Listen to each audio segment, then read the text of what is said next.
Sir ఇప్పుడు inter basin transfer water transfer చేస్తున్నాం కదా, అదర్ స్టేట్ నైబరింగ్ స్టేట్స్ తో మనకి ఈ విధంగా ఇప్పుడు ఇంటర్ బేసిన్ అంటే విత్ ఇన్ ది స్టేటే కదా. బేసిన్ ఉండొచ్చు విత్ ఇన్ ది స్టేట్. సముద్రంలో పోయిన మనం తీసుకుంటున్నాం, వాళ్ళు ఏం తీసుకోవడం లేదు కదా. వాళ్ళు ఇప్పుడు తెలంగాణ పైన తీసుకుంటున్నారు, లేకుంటే రేపు పైన కట్టుకుంటారు ఎవరిన శక్తి ఉంటే, అది వేరే విషయం.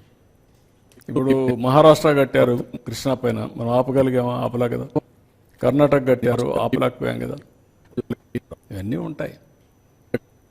అల్టిమేట్గా water is water, how to harness water at most efficiently for our community.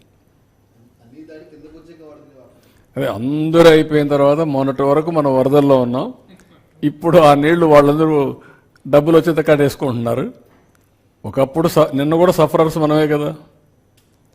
పైన నీళ్లు పడ్డాయి, వాళ్ళు ఆపపోతే నీళ్ళు ఎక్కడ వస్తాయి? ఇక్కడికి వస్తాయి. మనం ఇంకా కిందికి పంపడాలి, సముద్రంలోకి పంపిస్తున్నాం. విజయవాడ, రాజమండ్రి ఈ ఏరియాలో. Next Andhra Pradesh see, that is where. Sir ఇప్పుడు ఈ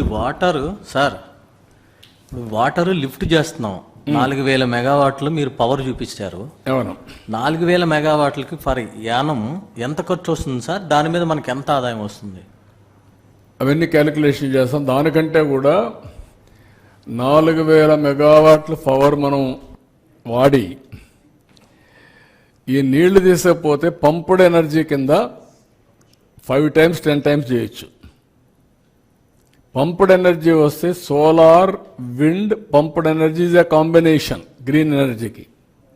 రాయలసీమకు నీళ్లు వెళ్ళిపోయిన తర్వాత ఆ నీళ్ళన్నీ మళ్ళా కూడా పంప్డ్ ఎనర్జీ ద్వారా కిందికి పైకి ఇది చేస్తే రీసైక్లింగ్ అయితే పీక్ టైంలో ఎనర్జీ వస్తుంది.